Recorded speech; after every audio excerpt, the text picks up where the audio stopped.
Los protestantes de buena voluntad no están de acuerdo con el culto o la veneración a los santos, ya que desde su perspectiva venerar a los santos implica quitarle gloria a Dios y poner a los santos en un lugar que no les corresponde. Considere lo que dice, por ejemplo, el pastor Will Graham respecto al culto a la Virgen María. Creemos en María, creemos en Sara, creemos en Ana, creemos en Raquel, creemos en Esther, en Noemí, en Ruth, Arab, etc. ¿Verdad? Puedo enumerar una lista aquí de damas que están en la palabra. Así que creemos en María, sí. Donde tenemos problemas es la cuestión de la oración. Que si creemos en María, pero no vamos a orar a María. Una cosa es creer en María como una mujer de Dios, una cosa es creer en ella como un ser literal de la historia humana, otra cosa es orar en ella. Otra cosa es convertir a María en un objeto de nuestra fe. Esto es deificar a María. Esto es endiosar a María. Esto es idolatrar a María. Es pecado de sacrilegio. La Iglesia Católica de manera general distingue en tres tipos de culto en su sistema religioso. El primer tipo de culto se denomina latría. Este tipo de culto es dado únicamente a Dios como el ser supremo y absoluto. Si alguien diera este tipo de culto a otra criatura, implicaría caer en idolatría. El segundo tipo de culto se denomina dulía, que es un culto dado a los santos. La dulía es un tipo de culto dado indirectamente a Dios, ya que se recuerda a los santos, a los ángeles o a los mártires en virtud de su relación personal con él. Por lo tanto, este culto es subordinado al primero. El tercer tipo de culto se denomina hiperdulía. Este tipo de culto es únicamente dado a la Santísima Virgen María. Si bien María es una entre los santos, María tiene una relación más estrecha con Cristo y más particular. María no actúa solamente como una discípula de Cristo, sino que es también madre de Cristo. Además, María es totalmente agraciada por Dios, lo que la convierte en una mujer impecable. Debido a todas estas gracias, dones y virtudes que Dios le ha concedido, se le da un culto mayor al que se le da a los demás santos, pero menor al que se le da a Dios. El culto tiene tanto aspectos exteriores como aspectos interiores. Exteriormente nosotros nos podemos postrar ante Dios o ante los santos, podemos hacer genuflexiones o podemos persinarnos frente a ellos. Pero interiormente nuestras disposiciones son diferentes. Interiormente nosotros podemos dirigir un culto hacia alguien pidiendo, por ejemplo, una intercesión, recordando sus acciones aquí en la tierra, mostrando admiración u otro tipo de sentimientos como amor o gratitud. A veces los protestantes caen en el error de únicamente ver los aspectos exteriores del culto para emitir un juicio, cayendo así en el error materialista que pensaba que el hombre era una simple reducción al cuerpo, a lo material, y que estaba desprovisto de alma. Ahora, si la Iglesia tiene estas matizaciones bien marcadas, entonces ¿por qué surgen tantas objeciones a la veneración de los santos? Vamos a ver algunas de ellas y les daremos una respuesta adecuada. La objeción más clásica proviene de 1 Timoteo 2:5, donde el apóstol San Pablo dice lo siguiente a su discípulo: porque uno solo es Dios y uno solo también el mediador entre Dios y los hombres, Jesucristo hombre. Se dice a partir de este texto que si los santos están ocupando un lugar de mediadores o intercesores, están usurpando un lugar que no les corresponde, un lugar que únicamente le corresponde a Jesucristo. Algunos católicos se defienden de esta objeción diciendo que los santos no son mediadores, sino que son intercesores. Pero esta es una mala forma de afrontar esta objeción. Un mediador es un intercesor e incluso el Catecismo de la Iglesia Católica, en el numeral 969, llama a María mediadora. El problema con el argumento protestante no se basa en el uso de mediador en 1 Timoteo 2:5, sino en el significado que le otorgan en este contexto. Los términos no siempre son unívocos, también pueden ser equívocos, es decir, que tienen diferentes significados depende del contexto en el que se emplean. Específicamente en este contexto de 1 Timoteo 2:5, mediador tiene un significado de una mediación pactual a través del sacrificio, y esto se entiende perfectamente si leemos apenas el versículo siguiente, que se entregó a sí mismo en redención por todos. Cristo es nuestro único mediador del nuevo pacto. Nadie se entregó en expiación por los pecados del mundo entero, sino solo Cristo. Esto lo corrobora Hebreos 12:24. A Jesús, mediador de la nueva alianza, y a la sangre derramada, que habla mejor que la de Abel. La Iglesia no enseña que los santos se entregaron por la expiación de nuestros pecados, por lo que la mediación a la que nos referimos cuando hablamos de los santos no debe entenderse como en 1 Timoteo 2:5. Más bien, la mediación de los santos debe entenderse como nuestra mediación. Los santos interceden ante Dios para conseguirnos un favor, nada diferente de lo que hacemos nosotros con nuestros hermanos aquí en la tierra. De hecho, este tipo de mediación la ratifica el propio apóstol San Pablo en el mismo capítulo. Por eso te encarezco ante todo que se hagan súplicas, oraciones, peticiones y acciones de gracias por todos los hombres, por los emperadores y todos los que ocupan altos cargos, para que pasemos una vida tranquila y serena con toda piedad y dignidad. Aquí los protestantes podrían replicar que esta mediación se refiere únicamente a las personas vivas, pero ese no es el punto. El punto es que la objeción fracasa porque se puede hablar de otro tipo de mediación avalada por las Escrituras, además de la única mediación de Cristo en 1 Timoteo 2:5.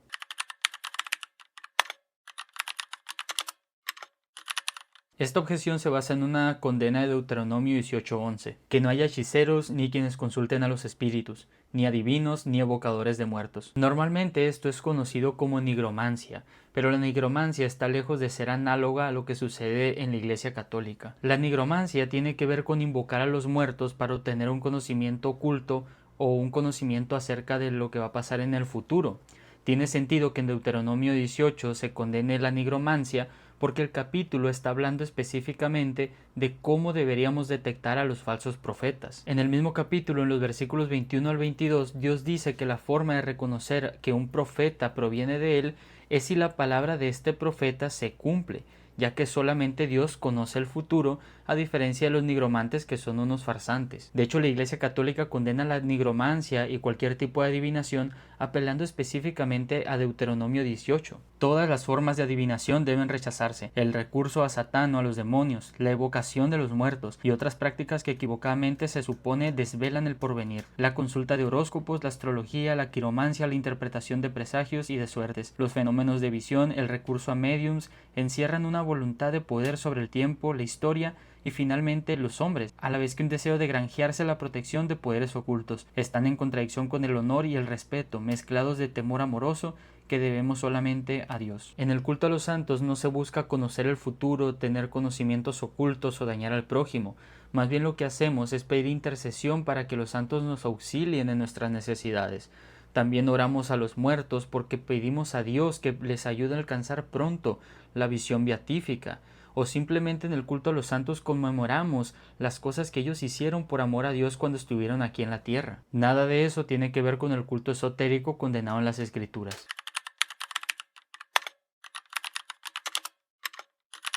El sociólogo luterano Peter Berger había hecho una crítica mordaz al protestantismo porque su sistema teológico, aunque reducido a lo esencial, había roto con toda sacralidad y con una inmensa riqueza religiosa. En su obra The Sacred Canopy comenta lo siguiente: el católico vive en un mundo donde lo sagrado le llega a través de diversos canales: los sacramentos de la Iglesia, la intercesión de los santos, la recurrente manifestación de lo sobrenatural en los milagros, una vasta continuidad del ser entre lo visible y lo invisible. El protestantismo abolió la mayoría de estas mediaciones, rompió la continuidad, cortó el cordón umbilical entre el cielo y la tierra. El católico no concibe a los santos y a la iglesia militante como dos iglesias separadas, sino como un solo cuerpo en comunión. Cuando el protestante rompe con esta unidad entre el cielo y la tierra, lo que hace es pisotear las palabras de San Pablo a los Corintios, que vale la pena citar con extensión. Ciertamente muchos son los miembros, pero uno solo el cuerpo. No puede el ojo decir a la mano, no te necesito, ni tampoco la cabeza a los pies, no os necesito. Más aún, los miembros del cuerpo que parecen más débiles son más necesarios, y a los miembros del cuerpo que parecen más viles los rodeamos de mayor honor, y a los indecorosos los tratamos con mayor decoro. Los miembros decorosos, en cambio, no necesitan más. Dios ha dispuesto el cuerpo dando mayor honor a lo que carecía de él, para que no haya división en el cuerpo, sino que todos los miembros se preocupen por igual unos de otros. Si un miembro padece, todos los miembros padecen con él. Y si un miembro es honrado, todos los miembros se gozan con él. Vosotros sois cuerpo de Cristo y cada uno miembro de él. Note que el apóstol San Pablo no separa a los santos del cielo de la única comunión en el cuerpo de Cristo. De hecho, el apóstol también dice que los miembros que parecen más débiles son también los más necesarios. Y esta parece ser una crítica bastante directa al razonamiento de muchos protestantes que suelen ver a los cristianos fallecidos como miembros inútiles en el mejor de los casos, como si ellos no pudieran ayudarnos en absoluto en nuestro peregrinaje aquí en la tierra. Pero San Pablo dice que esos miembros que parecen, pero que no son, más débiles, son los más necesarios. ¿Y por qué los santos en el cielo son los más necesarios? Pues precisamente porque están más cerca de Dios que cualquiera de nosotros. Ellos han sido transformados en criaturas impecables. Y como dice Santiago, la oración del justo tiene mucho poder. Entonces cabe preguntarse, ¿cuánto más poder tendrá la oración de aquel que es perfectamente justo? Además, el apóstol Pablo dice que todos los miembros nos preocupemos por igual los unos de los otros, y esto es precisamente lo que hacemos los católicos cuando rezamos por nuestros santos difuntos, que aunque son salvos, podrían estar imperfectamente purificados y por lo tanto necesitan de nuestras oraciones para apresurar su purificación. Pero ¿qué sucede con Eclesiastés 9:5, donde dice que los muertos ya no saben nada de lo que sucede aquí en la tierra?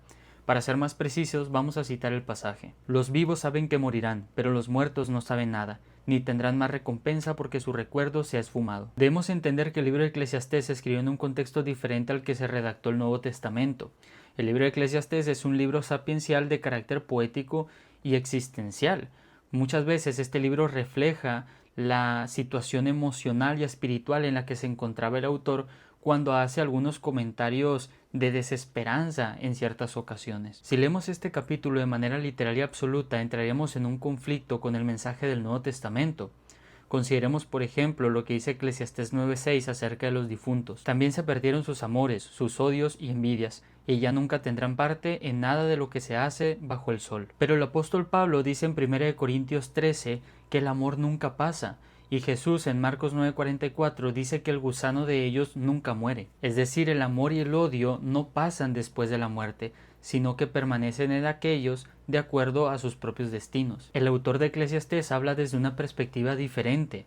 En el versículo que acabamos de leer, habla del amor, el odio y las envidias como algo que se hace bajo el sol, es decir, algo que sucede aquí en la tierra. Desde esta perspectiva no hay contradicción con el mensaje de Jesús y de San Pablo, ya que el amor, el odio y el conocimiento permanecen de manera post-mortem, es decir, en la otra vida. El amor, el odio y el conocimiento de las personas reflejan acciones terrenales, no celestiales. Esto lo confirma el difunto comentarista protestante Loyal Young hablando acerca de Eclesiastés 9:5. Todo este lenguaje se refiere al conocimiento de esta vida y a la recompensa de esta vida. El versículo siguiente parece justificar este sentido. Ni tienen ya más parte para siempre en cosa alguna de lo que se hace debajo del sol. No dice que no tengan parte en otro estado. Además, el Nuevo Testamento ratifica que los santos en el cielo tienen conocimiento acerca de lo que sucede en la tierra. En Hebreos 12:1 se dice que estamos rodeados de una gran nube de testigos. La palabra griega para testigos es martus, de donde viene la palabra mártir.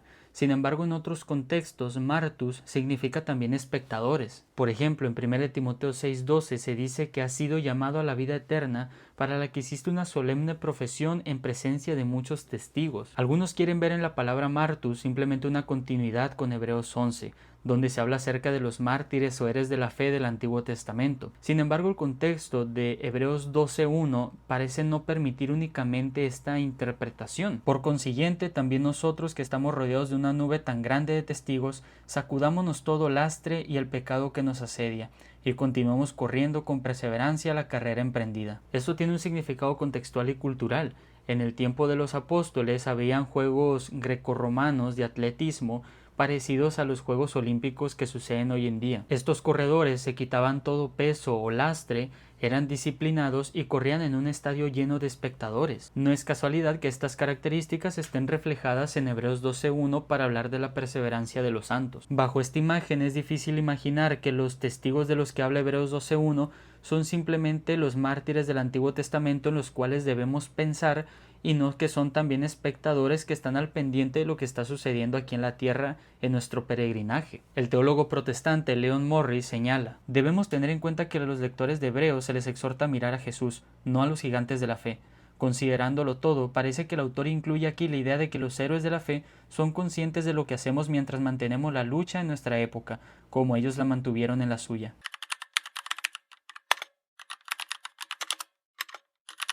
Algunos protestantes señalan que a pesar de que hay una clara distinción teórica en el sistema teológico católico respecto a los tipos de culto, en la práctica todo se reduce a lo mismo. No hay diferencia entre adorar a Jesús o venerar a María o a los otros santos, y esto lo hacen basándose explícitamente en los actos exteriores y no en los actos interiores. Aunque reconozco que hay similitudes en los actos exteriores cuando nos dirigimos a Dios o a los santos, esto no es necesariamente un problema.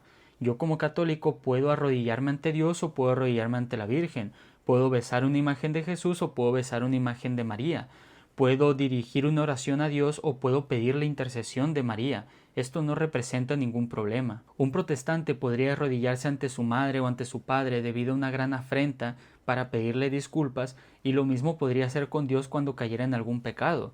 También podría besar a su esposa, pero al mismo tiempo podría besar la cruz que cuelga sobre su pecho. Un acto exterior no tiene por qué ser entendido de la misma manera. Lo que más importa es el acto interior.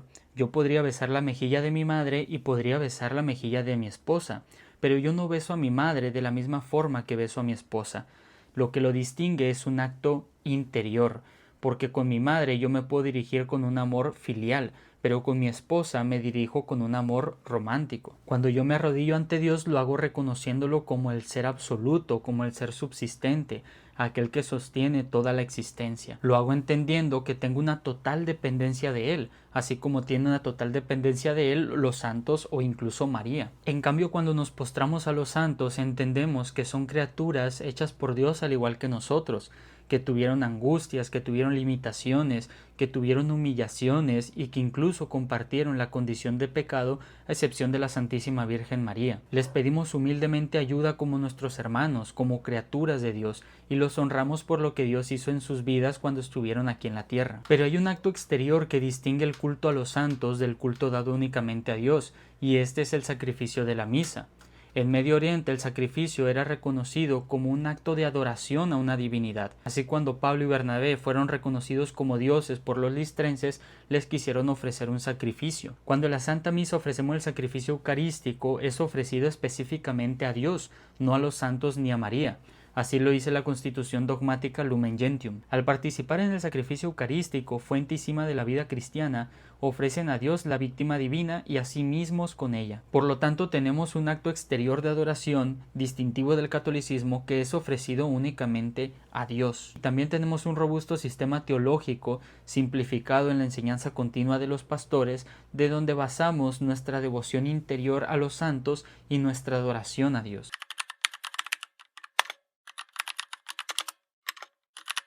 Esta es la típica objeción de corte fundamentalista. Si la Biblia no es prácticamente explícita en alguna cosa, entonces no lo hago. Pero esto es hacer de las Escrituras un texto muerto, del cual no se puede inferir absolutamente nada. Además, esta objeción esconde una metodología bastante robusta, que solamente las Escrituras son nuestra norma de fe y práctica. Pero esta metodología no debe asumirse sin reclamos.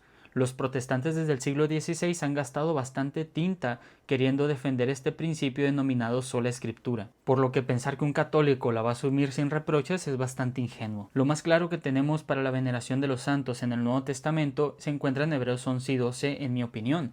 Se habla acerca de los mártires de la fe como héroes a los cuales debemos mirar e imitar, y al mismo tiempo aparecen como espectadores de nuestras acciones aquí en la tierra. Si bien esto no refleja completamente la doctrina de la veneración a los santos, sí da pie para desarrollarla y practicarla. Además, existen muy buenas razones de por qué no hay registros en el Nuevo Testamento de alguna práctica de veneración a los santos. Una de ellas es que el culto veneración a los santos tiene una connotación muy particularmente litúrgica, y las escrituras del Nuevo Testamento no buscan ser sistemáticamente litúrgicas. Otra razón es que los apóstoles básicamente no tenían razones para recordarle a sus iglesias que debían venerar a los santos, ya que las problemáticas que estaban aconteciendo tenían más que ver con inmoralidades, herejías, persecuciones, etc., pero ni una de estas estaba estrechamente conectada con la cuestión de la veneración de los santos. Algunos podrían decir que si el culto a los santos es tan importante para la comunión de los creyentes, deberíamos encontrar en el Nuevo Testamento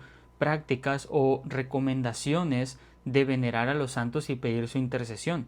Sin embargo, esto sigue presuponiendo una metodología, y es que solamente las Escrituras son nuestra norma de fe y práctica, y además supone que toda práctica cristiana debería estar explícitamente reflejada en las Escrituras. Pero bajo este razonamiento también podremos preguntarnos por qué la Biblia no deja ningún ejemplo claro de una oración dirigida al Espíritu Santo. Bajo este razonamiento también podremos preguntarnos por qué la Biblia no da ningún ejemplo claro de una oración dirigida al Espíritu Santo. Si el Espíritu Santo es divino y es una de las tres personas divinas, porque no hay ningún ejemplo explícito de alguien dirigiendo una plegaria a él. Sería razonable pensar que porque no existe tal ejemplo, entonces no deberíamos nunca orar al Espíritu Santo.